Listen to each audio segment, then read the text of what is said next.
Welcome to another episode of Power Move Makers. This series was created with a simple goal in mind: to bring to the table high-level executives, successful entrepreneurs, and just all-around inspiring human beings. Not just focusing on their successes, but more important, shining a spotlight on the journey that they traveled to get there. Now, this week's guest, I had to bring on the show because I get a lot of people asking me, Shawn, can you bring somebody on who can really have a deep dive conversation about what it takes to become a successful, not just a successful, but a reality TV show superstar? And I can think of nobody better than this gentleman here who used to be my intern, and he was a damn good intern at that. Please welcome to this episode of, or this week's episode of Power Move Makers, Mr. Rich Dollaz. Rich, what's up, brother? Hey, Shawn, what up? Yo, good to have you on the show, man. Man, thanks for having me, man. Long overdue, bro. Yes, it is. It's long overdue. First, I want to tell people, because people might not know your backstory.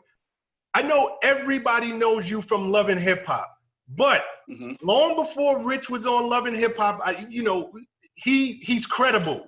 He was a star in the music industry. This is not something that he just does for TV or says that he did, and did not have a name in the music industry. Rich was my intern. He was a really great intern. I gave him his job. And what I loved about Rich so much is he followed two basic rules of mine.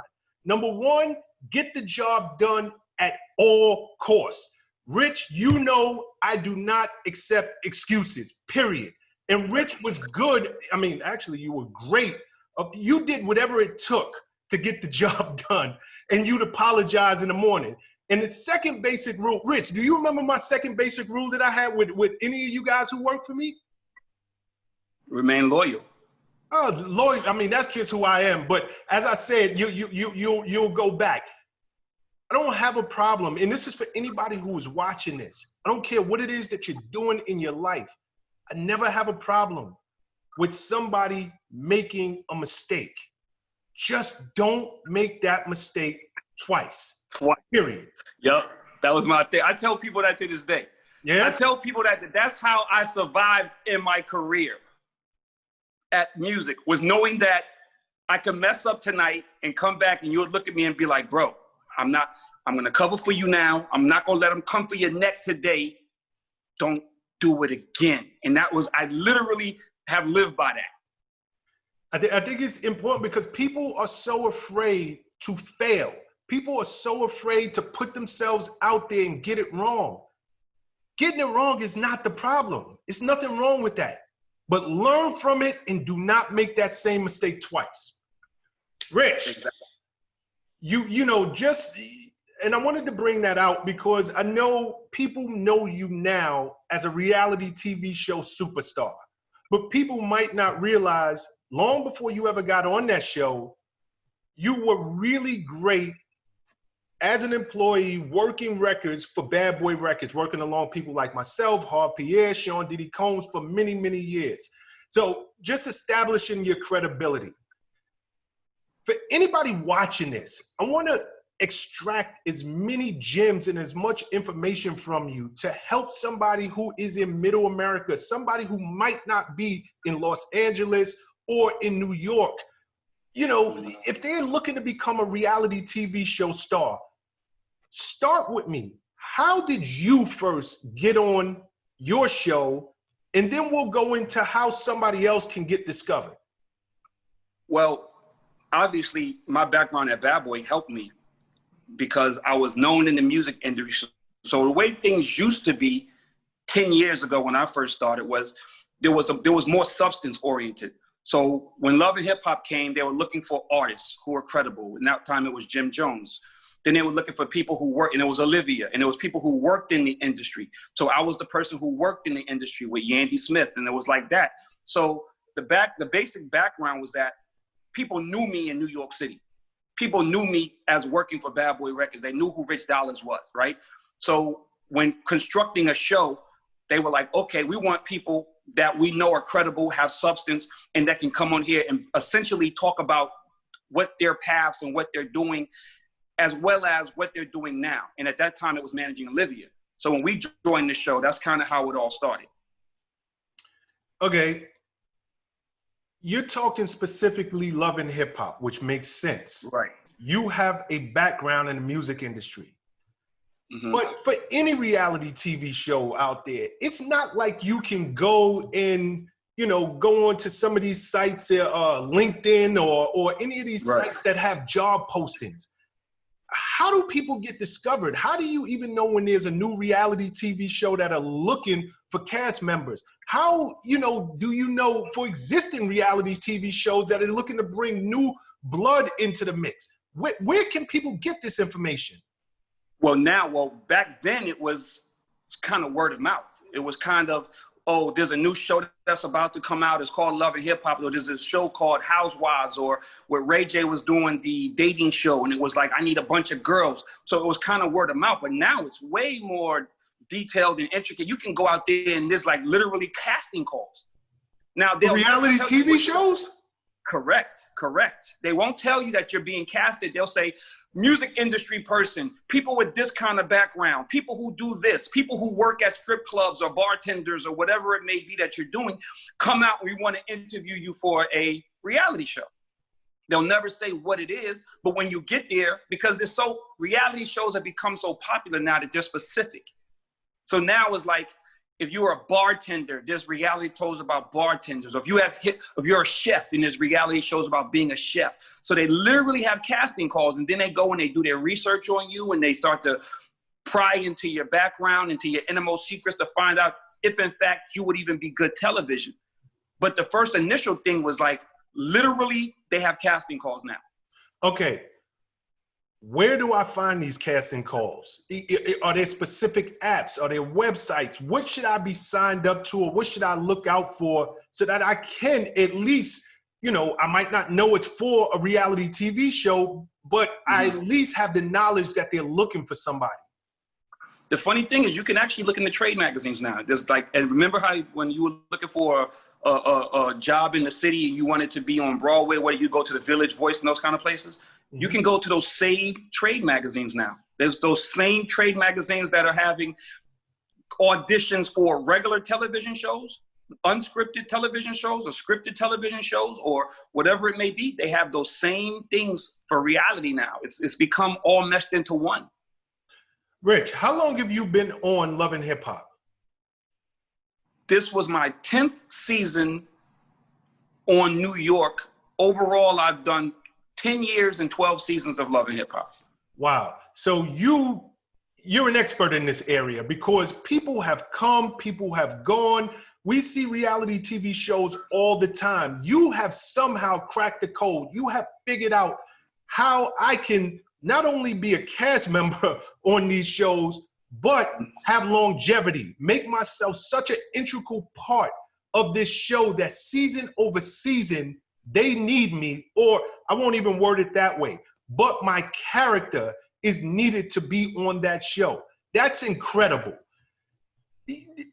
Walk me through, what does a interview process look like? Say I do, you know, find out that, hey, they're having this casting call.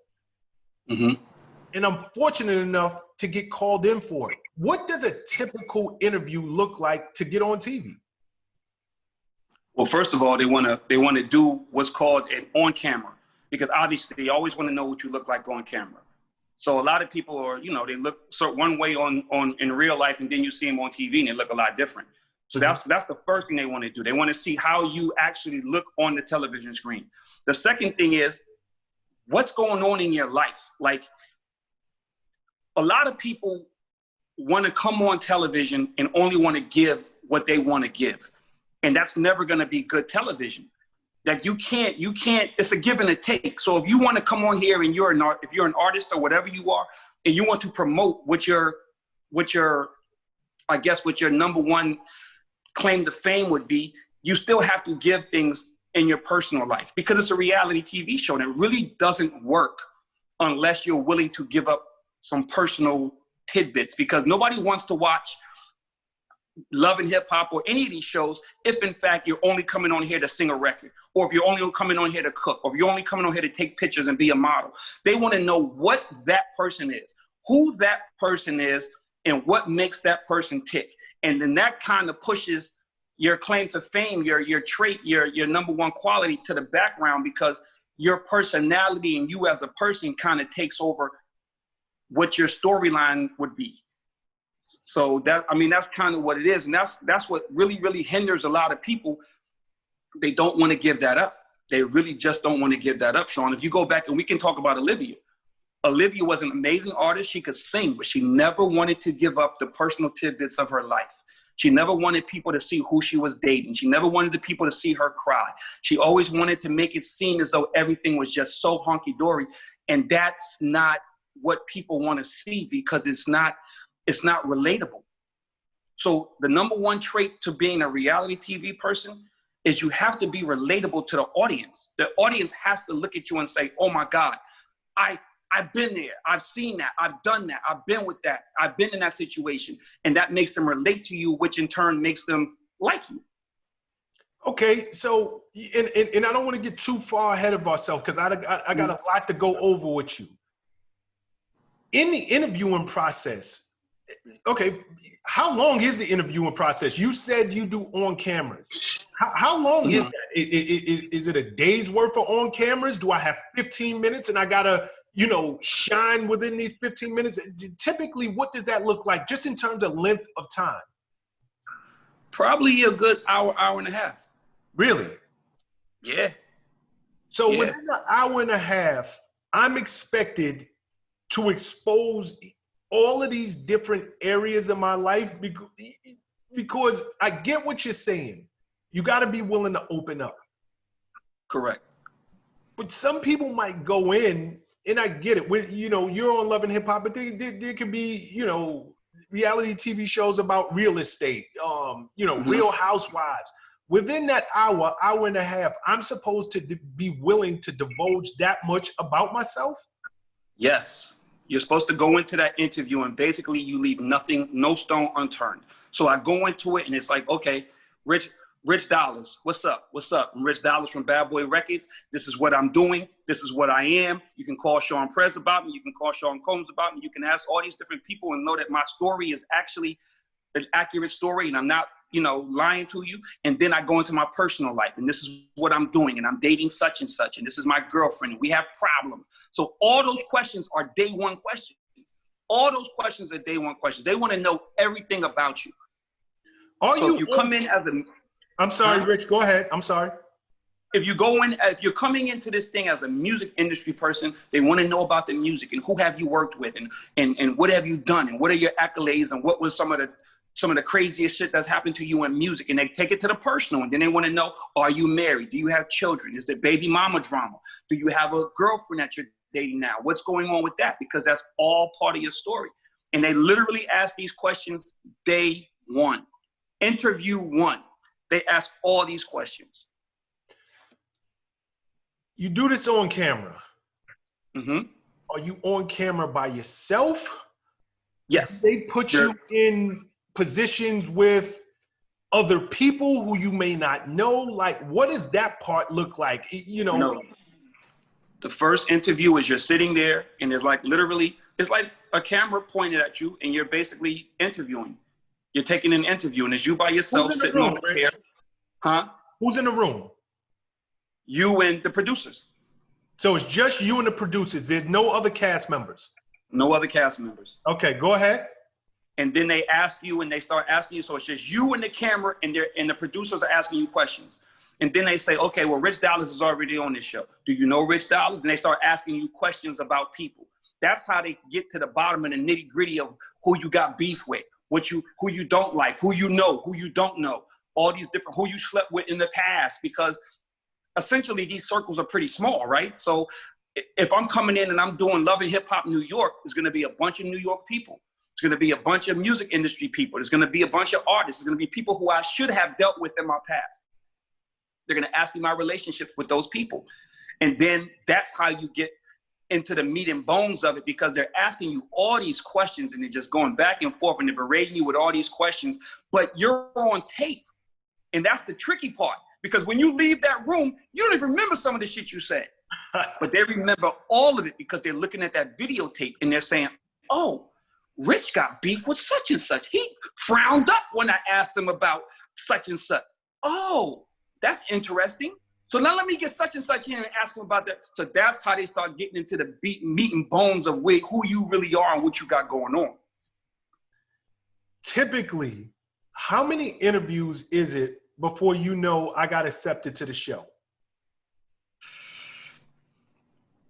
I would say probably in today's age, probably 4 or 5. So they probably bring you back 4 or 5 times. So if your phone continues to ring, hey, would you like to come back in for another interview? You can start to think to yourself, I'm getting closer to the finish line. They're liking what they're hearing. They're like, exactly. So the more times that you communicate with these people, and it could be, you know, an interview doesn't necessarily have to be them bringing you back in 100 times. It could be them now they're starting to communicate with you on what's going on for your day to day. Oh, hey, Rich, what's up for the day? What you got going on? Oh, I see your Instagram and I see you doing such. So now you start to take notice of the fact that, oh, these people are paying attention. Not only did I do an interview, but now they're following me on Instagram. They know what I'm doing in my day to day. They know, you know, they've asked other people about me because now they're starting to come back with information from different sources. So now they want to bring you in and they want to ask you all these questions before the cameras go up. And that's how they essentially have determined who you are, if you're going to be good for this television show, who you have drama with. They know all that stuff before cameras go up. So now they can start to position you for good TV. Got you. Are there any special skills that a person would need to almost ensure that they would get on one of these reality TV shows? You know what, Shawn? I hate to say this, but the crazier your life is the more interested they are in you. So, and I hate to say that because there used to be a time where your talent was substance. I equate this to the music industry, something that we can both like really, there used to be a time when the music industry was all about substance. Can you sing? Can you dance? Are you a triple threat? They didn't really care about who you were as a person because they wanted to make you who they wanted you to be anyway. Nowadays, music industry is, we don't want to do A&R anymore. We don't want to we don't want to do publicity stunts and do things. We want you with social media and your whatever your platforms are, we want you to show the world who you are and create your base. That's the way reality TV is.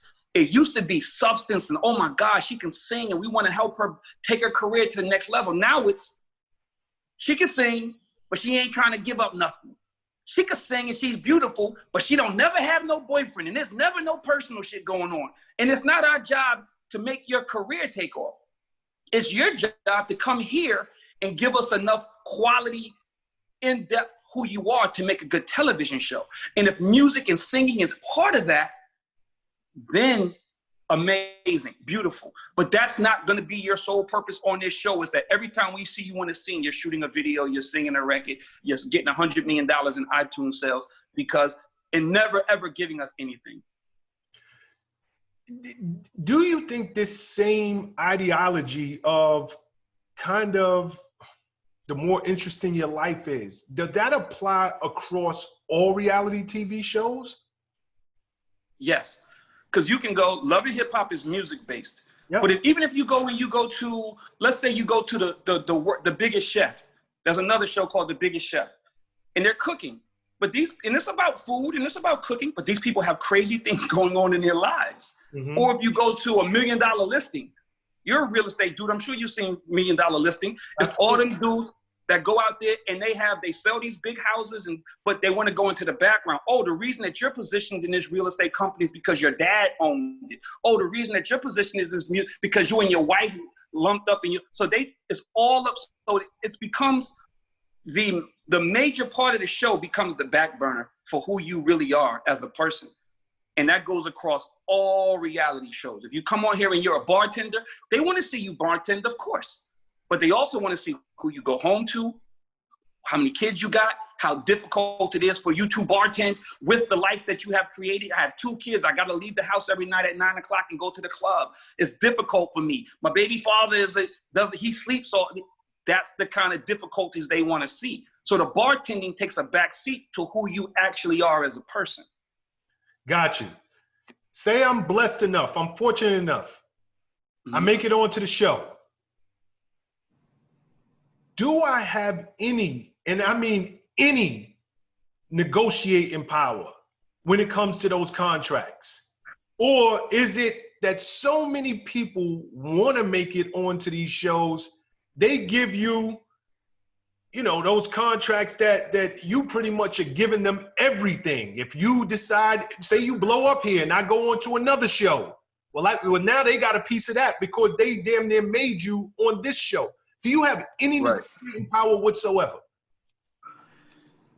No. No. See, things are getting different. So let me take that back. I'll give you an example. Cardi B was an example. Cardi B came on Love and Hip Hop, but she had already had a humongous online fan base. So they kind of didn't do the regular interview process for her. They were kind of recruiting her because of her online fan base and the skits that she was doing. And she was already a known commodity in New York. And they knew that she was going to be amazing television. So it was a lot different for her than if you're just a regular person, an artist that's coming on and you're trying to get your music out and you're just trying to look for a shot. You're just looking for the next shot. It's different. So I would say that 9.9% of the people, because there's only been one Cardi B, right? Yep. Those type of people have different leverage. It's all about who you are and how you come in, as opposed to the round out cast. So the cast will always have a couple of people. Candy Burvis on the Housewives was a known commodity in the music industry, and she was this and she was that. Then you have other women that were models 20, 30 years ago. So they kind of lost that status. So they don't have the same bargaining power as somebody who just wrote 3 #1 hits 2 months ago versus a woman who was modeling 30 years ago and wants to get back on TV because she's gotten cold and now she wants to turn it around, and this TV show can help her get back on top. So there's a difference. And then they have the regular person who is just an artist that's struggling, that has an amazing story. They don't have that power. They don't have any power. So there's levels to this. And then, of course, if you're Richie Dollaz, who came on with very little power because you came on as Olivia's manager, but over time, now they're following you. And then it was Erica Menen, and it was Johnny Blaze, and it was this, and it was that. Now you start getting your power through the years. So it's almost like any other job. If you come in and you had a great job before and they know who you are, they're going to offer you a big check. But if you come in and you just graduated from college and you really have no resume, then they're not going to offer you a big check. And that's kind of the way it is in this reality world. Leads me to my next question. You just said, Richie Dollaz, over the years, you have progressed. If I come on to a show and I'm nobody, but I'm locked into a bad contract, is there room a few seasons down the road, a season or 2 down the road, to renegotiate if your stock climbs within that show? Or is it, hey, you signed on the dotted line, so you're bringing the ratings in, but you just got to eat what you signed 2-3 years ago? It's just like any other kind of deal. If you come in, you have to know you be willing to say, y'all don't want to renegotiate. So y'all come in like, okay, let's just throw numbers out. So you come in and it's like, okay, you get $5,000 an episode. And you turn into somebody who's worth $30,000 an episode. They're not going to offer you that. They're not going to wake up one morning and be like, oh, Rich, we love you. We think we want to give you. You have to decide that I don't want to do this show. And understand that you're under contract to this show. So if you walk away from this show, probably means you've walked away from reality television because they own the rights to who you are. So you can't just say, oh, they don't want to give me no money. I blew up on Love and Hip Hop. Now I'm going to go down the block to Growing Up Hip Hop and I'm going to take their money. No, because you're locked into what's called cycles. Cycles are seasons. So until that season that you have committed to is over, you cannot come back on TV. If in fact you want to walk away. So if I go on Love and Hip Hop and my first contract was the 3-cycle contract, 3 seasons from now, I can't do any reality television until that 3rd season is officially over. and then I become a free agent again. So if I decide that I want to quit and I'm not getting the money and they're not going to try to help me and they're not going to come to the negotiating table, I have to be prepared to walk away. Or go ahead. Take shorts. Or take shorts. I love that you bring this up, Rich. I just want, just for clarity for the audience, you're talking about cycles. Cycles equal seasons. Correct. Is it cycles that you, the talent, are on the show, or is it let's just say 3 cycles? Is it 3 seasons that the show takes place? Meaning, if you did 3 seasons at the show. Excuse me? Mm-hmm. Let me just 3 cycles is 3. Let me just get the question out. Go ahead. Say Rich Dollaz does the show. 1 season. That's 1 cycle. I don't like that I'm getting paid. You know, I signed under duress. You know, I don't want to do this anymore. I'm a big name within this establishment now. Y'all don't want to pay me no more. I'm going to sit this out. Is it you have to wait for the show and say you walk away for the show itself to have 2 more seasons? Or if you did choose to come back one day, then you're coming back into cycle 2 and cycle 3, even though 3, 4, 5 cycles have now passed in terms of the show itself, with or without you on it? No, if you go and you say, I'm doing 3 cycles, you have to sit out for 3 cycles. So whether you're on that show or not, you have to sit out 3, technically, essentially you're sitting out 3 years. So it's a 3-year deal. If you do it 1 year and you sit out the next 2, then your contract is over when cycle 3, season 3 ends. Now you've ended. Now you can go and do whatever you want to do. Understood. So that's the difficulty of it. Great point, Rich. You're on the show now. And before I even go there, are there lawyers for somebody who is entry level? They make it onto the show. They get a contract. Are there attorneys that specialize in this area? Or can you hire your uncle who's an attorney, but he might be a criminal attorney? You know, should you focus on attorneys who have a background in nothing but reality TV? I think that, well, now that reality has become so big, they have attorneys that are specializing in reality television because there are so many nooks and crannies and nuances of these contracts. But before, you would hire an entertainment lawyer. I would never tell anybody to do a contract on their own, nor would I tell anybody to use someone who isn't a professional and has experience and knows what they're doing in the entertainment world. Because this Love and Hip Hop or reality television contract is going to be the same as a music contract. You have to have specialization in knowing what these different terminologies mean. You have to know what everything means, or else you're going to be screwed. Now, what happens to people is you come in for so little money that they don't want to share that money. So they don't want to forego that first season of money because they say, I'm going to just sign on the line. I understand it. I get it. But they don't understand the nuances. So now you didn't hire a lawyer. You signed a contract on because you just wanted to be on television. And that's what they hope you do, because now they got you. When there were some things, they were prepared to say, oh, your lawyer's not with that. Okay, they would have bended on those things because they know that some of that stuff should never be signed. But it's not their job to determine what you're going to sign and what you're not. It's your job.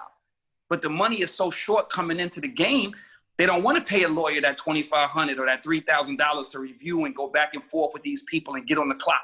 So they just sign it and then they're screwed. Got you. You're bringing up money, which brings me to rates. I'm ShawnPrez, never been on a reality TV show star. I am from Wisconsin somewhere. They like me. I made the show.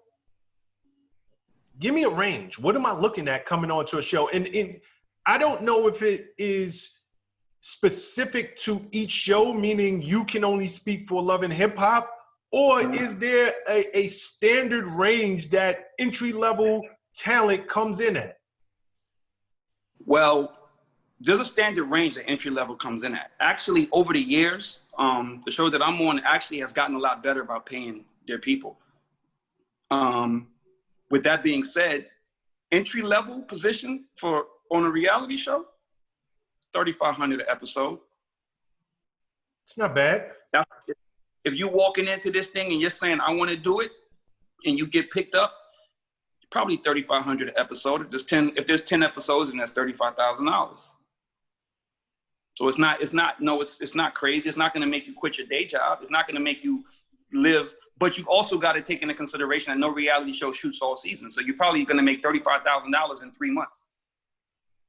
So if you're making $10,000, $12,000 a month, then I guess you can frown upon that. But if you're making $35,000 and you walk away in 3 months with $35,000, then that's not so bad, I guess, for somebody who's starting off and doesn't have anything like going for themselves in terms of just being liked by the production and wanting you to be on the show. But you didn't come in with platinum records. You don't come in with some kind of crazy history.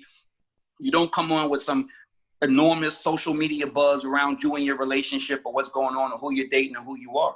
And you're just a person that wants to come on this show. I'm looking at $3,500 an episode. How long is a typical season? You said 12 weeks? We shoot from, about 3 months. Okay. So if cameras go up in October, we probably are finished by January, October, November, December, and then January we're done. And then they bring you back. Huh? What does a typical shoot week look like? And then, I think I know where you were about to go. And let's go where you were about to go. You said they bring you back. I'm assuming that's for the reunions. The reunions, exactly. So what they do with the reunions is you shoot the show. Mm-hmm. Most of these shows aren't shot in real time. So we're not shooting on Thursday and it's coming on TV Monday night. Some of these shows are shot weeks in advance. So I don't really know what Shawn's been saying about me. Shawn doesn't know what Richie's been saying about him. So in order for you to get the most bang for your buck, you finish the season or you almost finish the season. You put people on hiatus and then you say, you know what? We're not shooting anymore for 5 weeks. Go home and watch the show. And then we want to bring you back. And now you got fireworks because this funny face made or this person says some slick comment or something about this and that. And all of a sudden you got fireworks and that takes you on through the end of the season and into your reunion. So that's kind of what they do. Got you. A typical shoot week. How many hours of my life do I need to be available to this? Is this a 8-hour job? Is it 24 hours a day? Like, give me an idea of a typical shoot week and how much time is coming out of my personal life. If you're popping? No, if you're popping. Do it both ways. Do it both ways. If you're popping or if you're just a regular person on the show. If you're a regular person on the show and you just 2 scenes a week, maybe 1 scene a week. 1 scene a week. You figure every episode usually takes 2 weeks. A week and a half is for 1 episode, right? Some scenes aren't going to go the way they want it to go. Some scenes are going to be crazy, and which means that they want to do follow-ups. So it's all based on if you're shooting and you're in the mix and you're doing really, really well, you could shoot 3 scenes a week. And those 3 scenes, probably 2 to 3 hours. So if you're popping, you're going to work 9 hours a week. If you're popping, you're working 9 hours per week. 3 scenes a week, 3 hours a week, a scene, 9 hours a week. You're popping. You made 3 scenes. Now remember, an episode is usually probably about 24 scenes. So if you're in 3 scenes out of 24, 1 week, then the next week is the end of that. So if you make 5 scenes in 1 episode, you're popping. You're out of here. You're out of here. That means that you're amazing. Because a lot of people get 1 scene, because you got to remember, other casts have scenes. And a lot of times they piggyback and put you in scenes with other people, just based on who you know and what your relationships are. So if you're doing a scene, that might not be your scene. But if you're doing 5 scenes a week, pretty much means that your storyline is amazing and that people are following your story. Like your story is a premier story on that show. You become an A character. Got you. You just mentioned being in other people's scenes. Mm-hmm. How much time in advance do they give you guys, you know, before you get the call and say, hey, we need you available to be in X, Y, and Z scene? Is it a day? Is it a week in advance? Might be the night before. No, it's definitely not a week in advance. You get your schedule, like say you get a schedule every Sunday, and that has your week. But then, like I said, things happen during that week that somebody might get sick and they don't want to shoot, or they're sick and we don't want to shoot with them. So now it's like, oh my God, can we call Rich and can we push his stuff that we were going to do next week to this week? And it only benefits you. So I would always tell everybody, if they call you to shoot, this is your job. So just because you're only shooting 3 times a week, don't get lax and think that, oh, my schedule said I'm only shooting once, because they could pick you up. They could call you on Tuesday night at 10 o'clock and say, yo, Shawn, I need you at 11 o'clock tomorrow morning. You available? And that's only more money for you. So of course, or it's only another opportunity for you to be on the TV screen. So of course you want to be as visible and as ready to shoot as they want you to be. So, yeah. Are you involved in the storyline at all? Or they just call you and feed you to the wolves? Like, hey, we need you at such and such bar at such and such time, and you're just walking into the unknown. Do you have any idea of what you're walking into? Or, well, as talent, are you involved in creating a storyline? Well, you're involved in creating storyline, which just goes back to what I was telling you earlier. They're going to find the people you mess with, the people you don't mess with. They're going to be able, through TV, through the video, they're going to know all the different things. Or if you say, ShawnPrez says, oh, I'm the president of POWERMOVE, and somebody in a later scene be like, he ain't the president. They're going to make you address it. So everything you say, everything everybody else says is video camera. The looks of video camera, the words of video camera, the reactions to what people are saying about you is video camera, and they're going to start to make that kind of become your story. So for instance, I'm working, I'm doing something, all of a sudden, Rich Dollaz says, oh, this is the hottest record in the world. And then another person hears that record at a later date, and they're like, oh yeah, Rich said he got the hottest record in the world. And Shawn looks at that person and is like, God, yeah, that record ain't hot. Expect to address that. Expect to address that. Or if you're like, oh, my girlfriend's name is such and such, and then another person comes and says, oh, my girlfriend's name is such and such, expect to address that. So if they're not, you're gonna have to address everything that's said, everything that's done, every reaction. They're gonna put you in positions to now you're gonna go into a scene and they're gonna be like, nah, Rich, tell them what you said. Tell them what you know what I'm saying? And that's what the producers do. That's what they call being produced. Now you're being produced. So now it's like, oh, nah, we're not lying about what you said. You said that. We have it on videotape. So could you please go say that to him? Or they'll show it in your green screen, or you're watching a television show and they'll show people talking about you and saying things about you that now you have to address. So is it fair to say that these shows to some point or some extent are scripted? I never like to say they're scripted, because the reality is what you do today creates your scene for tomorrow. Whereas in a scripted television show, they write you out. They write what you're supposed to do and what it's supposed to be. So it really has nothing to do with you. If you watch, I don't know, Law and Order or whatever these shows are going to go and they're going to be, and Ice-T's going to act this way and this is who he is.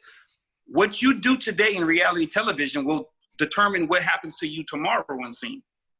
So it's not really scripted. Now, do they follow stories? And do they, of course. Are they going to put you in positions now to act on the things that you've said or done or reacted to before? Of course. Are they going to make you acknowledge to that person what was said about him when he wasn't around? Of course. So they're very, very, very, they're sticklers for that. They're going to pay attention to all your under the breath comments, all the little nuances of what you're doing in terms of how you react to somebody's success or failure. They're going to take all that and they're going to put it in front of you and they're going to let that person see it, So even a person who you thought you might have been cool with, you may not be cool with because now you're watching their reactions. That's not scripted, but yet that show is going to make that thing play out. Do you have any control whatsoever over your likeness? No. Once you sign on the dotted lines, you signed over your likeness to them. So if I'm a person, I desperately want to get on a reality TV show, I have to know the moment that I sign my name to that dotted line, the moment that I accept a check from these people, they are in control of my likeness and the way that my character, my imagery is put out to the world. Yo, Shawn, people get mad every day. People get mad every day and be like, oh my God, I hate how I'm being portrayed. It wasn't like that. It wasn't like that. Because you got to remember, there is such thing as the power of editing, right? And everything is not so black and white. Sometimes it's just real ambiguous how you reacted to a situation, but because it wasn't good TV, they didn't play it out like that. Now, I'm not saying that all shows do this, but I've been around shows or heard about shows where they literally will take a conversation that me and you are having today and use that conversation in a whole different context and turn it all the way upside down. And all you can do is take the social media, explain about how that wasn't how it went down, that wasn't how it happened. But at the end of the day, that shit made television and they put you on TV and portrayed you however they wanted to. And then you got to go to social media. That means now you got to, exactly. Now, and they do it all the time now. They go on there and they argue and they complain and, oh my God, I can't believe I didn't even say that to him. That was a whole nother scene. Why are they doing me like this? But they have that power. Nothing you can do. How close is your Love and Hip Hop character to the Rich that I know? Are you guys one and the same? When you go on that show, are you somebody completely different because you understand I am doing a job and I just accept all that comes with it? How close should anybody, when they go on these shows, how much of Shawn is actually going to be portrayed to the world? Or is it how much I decide to give? It's about how much you decide to give. And if you decide that you want to give, Richie Dollaz has evolved, right? Yeah. And part of that evolution of Rich Dollaz evolved from the guy who worked at Bad Boy that was managing Olivia, that was real gung-ho about, you know, his music and video and being a success in the music industry, has evolved into something else through years. Through years, you date people. Through years, you different things and your path goes a different direction. And following that path, I've strayed away from music. Yeah, but I guess I'm asking a different question, right? Not to give insider trader information, but we'll go back to maybe your season 1, season 2. Richie Dollaz was willing to go on the little bridge with a poodle and cry. And I remember you telling me specifically, Shawn, I had to do this because Olivia wouldn't. So exactly. I'm carrying the weight for our storyline. So that's why I asked you, and this is for and I'm not making it about you. I'm trying to make it for anybody who is looking and want to be in your shoes one day. How close is the characters versus who you people are as real life human beings? Remember what you said about me when we first started the interview. You said, yo, Rich was willing to do whatever it took to win. Yes. In this reality world, and this is probably the biggest nugget I can give you, you have to be able to want to win. And winning means different things to different people, right? For Olivia, winning was being on there and not ever having to give anything up and kind of fading to black. But if you were to ask her today, she'd probably be like, I wouldn't do it any differently. I want to be here. I want to be successful. I want a 10-year run. To me, success is a 12-season, 10-year run. And a couple $1 million later, that's success to me. But sometimes success to other people is how you're being portrayed, how people look at you on Tuesday morning when social media hits, all those things. If you want to be successful in reality TV, you have to be able to put yourself out there. Don't take yourself too seriously that you're scared to do anything. Because the reality is some of the things that you do are going to make you relatable to people. Crying on the bridge, for me, wasn't something that I would do. It was something that I had to do because my desire to win way was bigger than my desire or my lack of desire to be clowned on social media. That changed everything. And that's the way this reality thing works. People who give it all and leave it all on the table are stars. The people who come in here with ulterior motives and are trying to get something other than making good TV, you're gonna lose.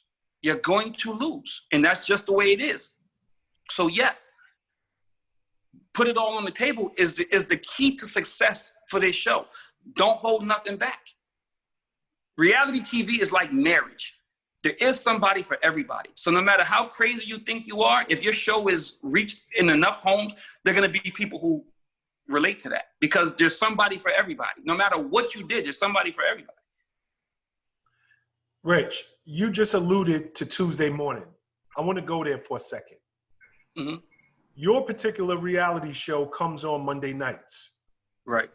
And I'll never forget speaking to you many years ago because you were willing to do things I was, I wouldn't be successful on reality TV. Mm-hmm. You've been extremely successful. Tuesday morning, I remember you telling me this. Shawn, I hate waking up on Tuesday morning. Social media is going crazy. Morning show radio is going crazy. People are just slinging mud at my name. It's just so much talk. Number one, how long did it take for you to adjust to being in the public eye? And secondly, how long did it take for you to adjust? Because you have to be somebody who like when we were young and our parents tell us sticks and stones break your bones, but words that never hurt me. That's easier said than done. How long did it take you to adjust to these just words? Say what you want to say. I'm making money. Well, first of all, when I used to have those conversations with you, it was because I was having a hard time dealing with it. Because as much as we were lived in the public eye, working at Bad Boy and being out in the clubs every night and people knowing exactly who we were, it wasn't the same thing as a national bombardment of crying on the bridge or whatever the case may be. That bothered me for years. It still bothers me to this day. At times I find myself going on Twitter or Instagram and maybe arguing with people. Then I realize, what am I doing? Like, at some point you have to be comfortable enough in what you deem to be your success. People are like, yo, you lost all your musical credibility. You lost this. Oh my God, you out here with these birds. You're doing A, B, C, and D. But you know what? In my heart of hearts, I know that I can talk to ShawnPrez, who knows Richie Dollaz, who named Richie Dollaz, and can have a conversation. I'm never going to lose my credibility to the people who I ever had credibility for or to. I have to understand that. And people have to understand that. So if your home isn't, I guess, if your home isn't in place and you really are worried about what other people are saying, it's going to bother you forever. Because there's not a day you're going to wake up and you're going to go to social media and somebody's not saying something negative, because you got to understand that that's just what they do. There's somebody in Chicago right now that looked at me and was like, yo, this clown at me. And then they're on social media and they're typing it in and they're hitting me up and they're telling me how much of a clown I am. And that shit's bothersome. I mean, you want to argue with that person, but the reality is you're giving them what they want. You're giving them the attention that they want. It took me a long time to understand that this is what I signed up for. And I tell people all the time, I don't get mad when people be like, nigga, you old, you whack, you was music industry, you wasn't in no music. I signed up for this. I signed up to go on TV and for people to forget about my musical past, because that's what happens when you're 10 years removed from doing anything of substance. I've been doing reality TV for the last 10 years. So anybody who knows Richie Dollaz today is gonna know Richie Dollaz from Love and Hip Hop. They're not gonna know Rich Dollaz from Bad Boy unless I get on the phone, talk to you, talk to Kid Joe, talk to such and such, all these random DJs from all over the country who knew me and knew my get down. That's how I at times ground myself, because I got to go back to the people that actually know who you are. And if you haven't lost your credibility to them, how am I going to get mad at a girl who was 10 years old when I started this, and she's 20 years old now, and she don't know that I broke all these records, that we broke all these records at Bad Boy, Jock, Cassie, Sherry, all of these people. They don't know that. They don't know that. So it would be counterproductive for me to be mad at them for coming at me about who I am and what I've become when I signed up for it. So just know what you're signing up for. And if you want to hold on to it, and that's a number one problem with a lot of artists that do these reality shows. They come on this and they're trying to hold on to this artistry that's been gone. Bro, you ain't hot no more. You ain't been hot in 12, 13 years. So stop trying to come on here with this demeanor or this persona that you so hot and you the hot artist. Nigga, you ain't been hot in 15 years. You're a reality dude now. Like, you're a reality dude now. So when you accept that, move forward with that, make your money based on that, the tweets and stuff don't really bother you, because the only reason you're going to be bothered by somebody saying you're an old whack rapper is if that you're still thinking you're a young hot rapper. That's what bothers you. And that's what I've learned to do. People say, oh, Bad Boy, you wasn't that bad. All right, well, that's cool. That's cool, because now I'm 12 years deep on Love and Hip Hop. It's a whole nother life. It's a whole nother life for me, and I can't get mad at it because I chose it. Do you have, and I guess I'm asking this, just knowing you as a person, and also for somebody who's just looking in, do you have regrets about doing this show? About putting your life out there, about exposing the innermost details of your personal life? Are there regrets that you have? And what do you do to protect your mental health? And what advice can you give to somebody who may be starting this journey on what you've learned and how they can protect their mental health early? Do I have regrets? Absolutely. Have regrets every day I wake up, and I wonder what would have happened if we still did the musical thing, and where would we be today had I just stayed the path and stayed the course of what we were doing back then. Then I look and I say, you know what? You've made it. You're successful at what you're doing. You've made a lot of money at what you're doing. You've been able to provide for yourself and live in 12 years, 10 years have gone by, and that you've never wanted for anything. So you have to almost say, you know, it was in the cards for me. And then I look at the music industry, and I also look and say a lot of things have gone on in the music industry. It's really, really almost down to a crawl now, right? And people lost jobs. And then you look back and you'd be like, would that have been a safer thing? Maybe, maybe not, because we don't know what God has in store for us from day to day, much less 10 years later.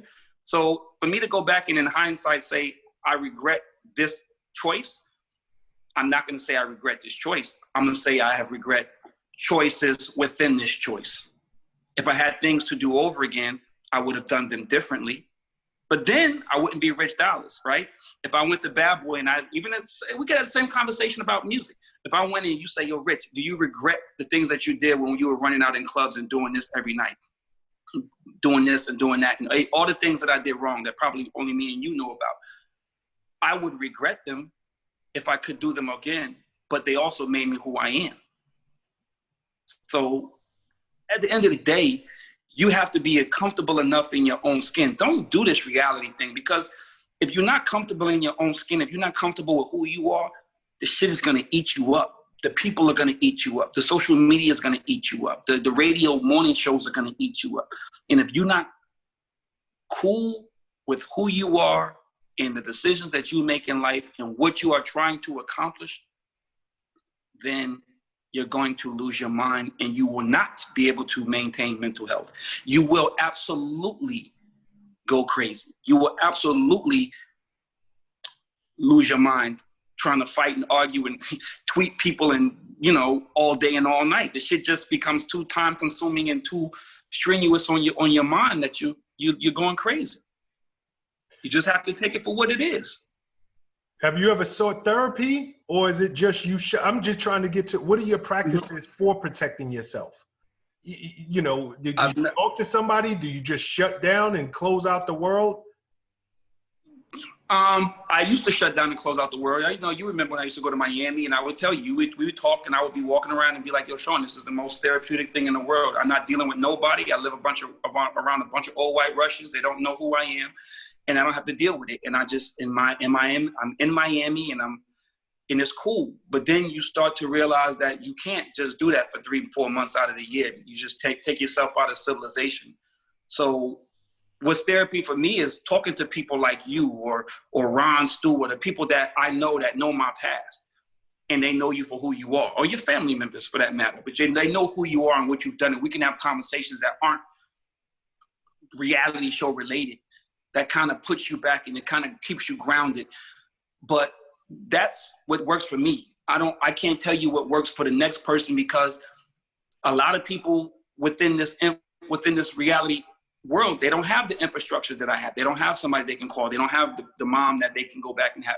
So it kind of weighs on them. And then also another thing, be very careful what you ask for, because stardom is not always an amazing thing. Everybody knowing who you are and what you're doing all times of the day is not always what you want. You want the attention, but at the same time, it's not always the best thing for your mental health. Sometimes you do need to be able to go away and to talk to people and have a structure of people that are going to love you for who you are and loved you before all of this stuff happens. Because it also gets weird. It gets weird. Every day it gets weird with people and who you talk to and how they talk to you and what they expect from you and what they expect that you are, because they've seen you on television when they really don't even know the real you. Let's move this forward a little bit. You said someone entry level can make maybe $3,500 a week or an episode. You're shooting over 12 weeks, 10 weeks, 12 weeks, whatever that might be. You probably can't live off of $35,000 a year, $45,000 a year. Talk to me about other revenue streams that somebody who's aspiring to do this, how has this helped you make money in different areas when you guys are not shooting? Hostings. Well, first and foremost, that's the number one thing. There used to be, like I said, everything, the world has evolved. There used to be a time when you used to have to go to clubs and you have to want to sing a song. And that's how you got hostings. And those people who sang songs or had hit records, they were able to go around the country and make $10,000, $15,000 a night hosting clubs. Now, because of what reality TV is, and I told you that there is always there's somebody for everybody, people want to party and drink with you. They want to party and drink with the crazy dude from Monday nights at 8 o'clock to 9 o'clock. They want to party and drink with Stevie J and Richie Dollaz and so on, whoever the case may be, Candy Burris or Portia or whoever. You have created a base of people now that they want you to advertise their products, because obviously through the social media, now you have a humongous following. So now they want you to advertise their products. They want you to talk about their products. That's money. They want you to go to the club. That's money. People want to party and drink with you. That's money. People want to ask you advice, and they want to, if you're a music person on the show and there's a person in middle America, and because of social media has made everybody so accessible, there's money to be made. Or you can go and you can do tours, or you can just, whoever you become, whoever that person is that you become on that show, you can monetize that. So if you're on that show and you're an alcoholic, then that's the worst thing you can be, right? And you're on there and you're an alcoholic, there's gonna be some liquor people that wanna be like, yo, Richie Dollaz, tell everybody how you love my liquor, right? Or if you're out there and you're a manager, there's gonna be 1 million people that want you to come to their town and they want you to do showcases, because that's who you are. Even if you're not one on, you know that commercial where they be like, I'm not a doctor, but I play one on TV. Mm-hmm. That's kind of what this has become. You're so in that realm, that's who you are to these people. So they look at you as that. So now people are literally bringing you to their town and you're endorsing products and you're doing hostings and you're doing showcases and all these different things, because that's who they view you as. And that's the money. That's the real money. That's really the real money of this when you're first starting. The real money is to get in there, make a name for yourself, and be the new hot commodity to where now everybody wants you in their town. Everybody wants you to, you know, promote their products and stuff. That's the real money. So the 35, the 38, the 45, or whatever that amount of money is in that 12-week span, that turns into 100. Because now you're getting $5,000 to leave the house. And you do 20 of them and you just made 100, you know what I'm saying? You just made $100,000. Mm-hmm. That's the real money initially, until you become a Richie Dollaz and you're 12 years in and you've been everywhere. So it's not the same. They want the new hot person to come. But now I've made that money up because now I've been able to increase my value within the show. I make my money on the show and I don't have to leave the house as much anymore. So the goal is to get hot the same way you said it in promo. If you get hot, you gonna get the money. I used to complain, Prez, I need money, Prez, I need money. If you get hot, the money gonna come. Get hot first and then sit back and watch the money come. And that's the same principle. If I'm successful, if I'm successful, right? Mm-hmm. And I'm not asking you specifically, so take this as a general question. ShawnPrez goes on a reality TV show, and I'm successful. Season over season, they're bringing me back. Now I'm going from 1 scene to 3 scenes, and week over week, I might be in 5 scenes. What type of money can a reality TV show star who is successful or considers themselves successful actually make? If an entry-level talent can make $3,500, is it the sky's the limit? You know, I once heard watching the Jersey Shore that they held out and they were getting something like $1 million an episode. Like, what are we talking for successful stars? Successful stars, first of all, that's predicated on successful shows. So if you're the best person on a bad team, what's really your value, right? Uh-huh. But if you're on a successful show and you're a successful person on a successful show, you can make millions of dollars a year. Make millions of dollars a year. Is that on contract, or is that with all on contract? You can make if you're on contract, you can make $50,000 an episode. And if you're doing 20 episodes, that sounds like $1 million. Yes, it does. So if you're doing $50,000 an episode, and that's just like, that's super successful. That's really successful. Now, people do things differently also. Mm-hmm. Like Love and Hip Hop pays you by episode. The Housewives, they don't pay you by episode. You work out a fee and you get your fee. And within that fee, because you're married, you have to share some of that money with your husband. Because men don't get paid on Housewives. Just like on Marriage Boot Camp, you can go on to boot camp and make $250,000 in 17 days. But you got to share that $17 million. You got to share that $250,000 with the person you bring on the show. So they only recruit one person, and the person you bring on is your job to take care of them. Hold on, whoa. Everybody has different kind of scenarios. Hold on. So you're telling me when I'm watching shows like Marriage Boot Camp, they actually hire one of those people, and that person, it's their job to bring their partner on the show and determine what their partner is going to get. Their partner does not. No, yeah, exactly. So like, for instance, I go on Marriage Boot Camp and they're like, okay, Richie Dollaz, we want you on Marriage Boot Camp. Oh my God, who's your girlfriend? Oh, my girlfriend is so-and-so. Okay, can we get an interview? Can we meet y'all? Blah, blah, blah. But no, I'm the person this is my money. Unless we work it out separately that, I don't want to pay her taxes or whatever the case may be. But I'm determining your worth because you're coming on with me. So yes, I can obviously say, what's the fee? $200,000? You want to work for $50,000 for the next 17 days? Cool, let's do it. So yes, when you see those people, if you go watch this show right now, there's a few people on there where you'd be like, oh, I know her, never seen dude before in my life. That dude's not making no money. You know what I'm saying? She's taking the lion's share of that, and he's getting peanuts. Or there's 2 people that were on other shows together, and you're like, oh, okay, they probably split that even because they're together and that's their relationship. But I don't know that, I know that guy. I don't know that girl. That girl's not making what that guy is making. He's taking the lion's share of that and throwing her something. But that's determined, that's within what they want, however they work that out.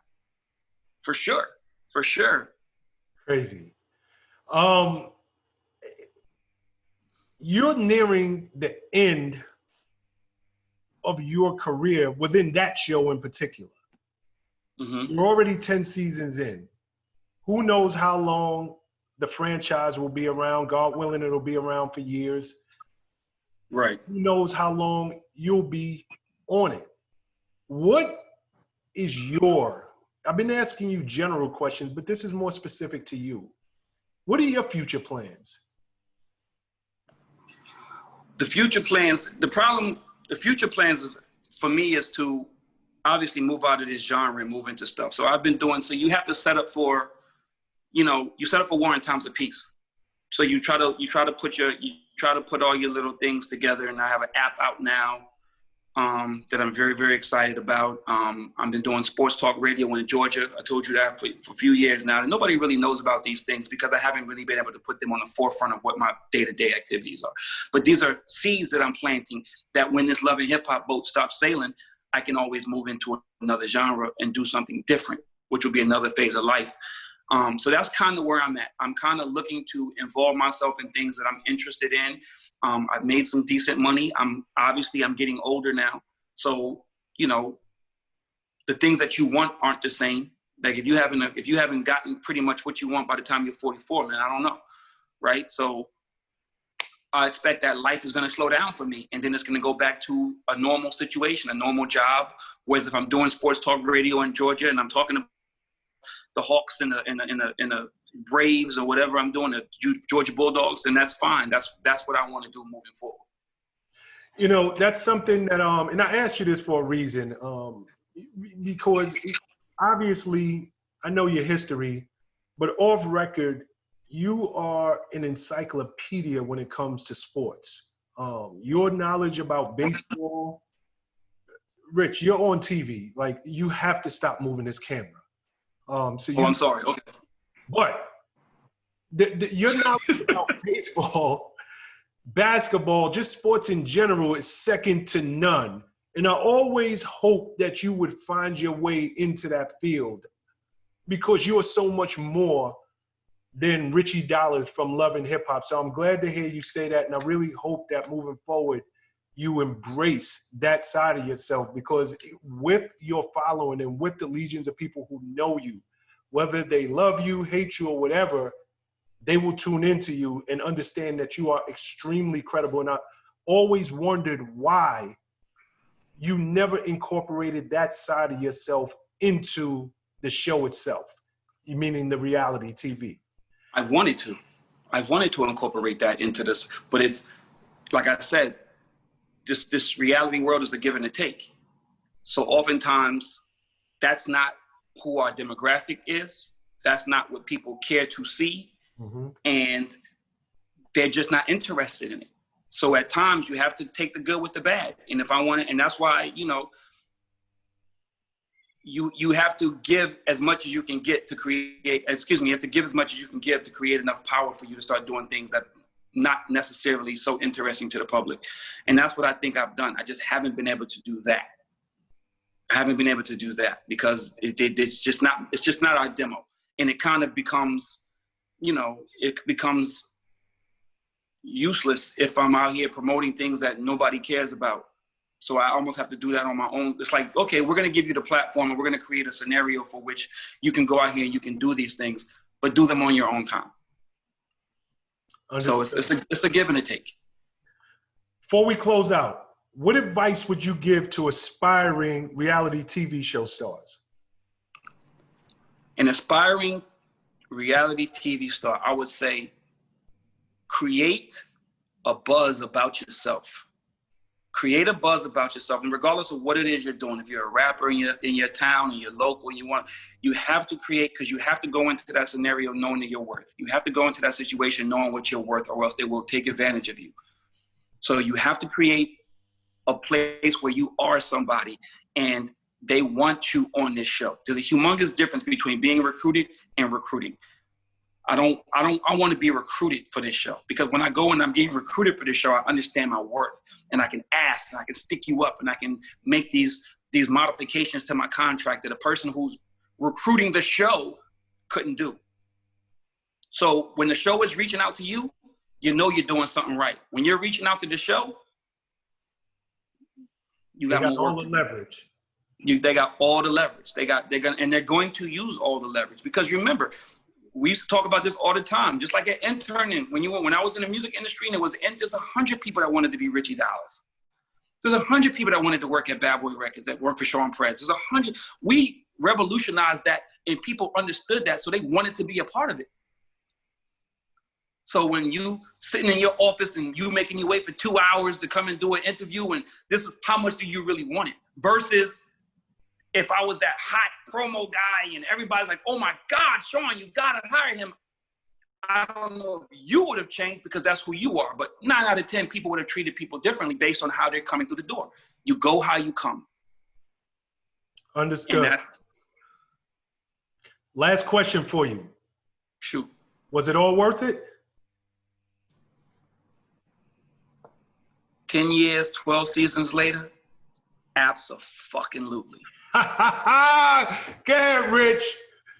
Absolutely. I've enjoyed it. I've enjoyed it, Shawn. There's a lot of BS that goes along with it, but I've enjoyed it, man. I've enjoyed it. I really have. With all of the BS that's come along with it. With all of the BS that's come along with it. And it's been a lot. When I reflect back on these last 10 years, and I say, I've enjoyed it. Good for you. When you can look back at a 10-year span of time, and you can see that there have been potholes in your journey, but the journey is still like, that still means like you still makes you happy to look back, then you have to say I have to say it's been worth it. Good man, good man. Rich, where can everyone find you? Rich Dollaz on Twitter, RICHDOLLAZ on Twitter. Richie Dollaz, RICHIEDOLLAZ on Instagram, and Rich Trowers, TROWERS on Facebook. And that's kind of all I got. Rich, for one, I want to thank you for your candor, your transparency, your willingness to provide so many invaluable gems, like the education that this interview will give to anybody who's aspiring to become what you've become, to fill your shoes, to be the next reality show star. You know, you just gave them 10 years of education, and I can't thank you enough. You are a true power move maker. Thank you, my brother. Thanks, Shawn. Appreciate that, man. And you know what? Anything you need, you know, you calling me. It's all whatever, you know. So I like to give out information, because when I was young, I wanted somebody to give me this information. I had a ShawnPrez. You know what I mean? I had people that were in my corner that were like, okay, this is how you do. So I would like to give that out. So I appreciate the opportunity to come on here and disseminate this information, because I think it's useful. It is. But, you know, think about how much, if somebody had done an interview like this, how much of the process would it have cut off for you? It's like skipping grades. You know, you just gave people so much wisdom and so much education. If they just take time and focus on your words, I think that you're going to save them years of what they would have had to go through and experience and find out on their own. So I appreciate you, brother. Absolutely. Thanks, Shawn. What's up, guys? Thanks for sticking with me to the end of the video. Truly appreciate you. If you like anything you heard here today, go ahead and hit that subscribe button. And if you know anybody that can benefit from this message, feel free to share. Peace and love.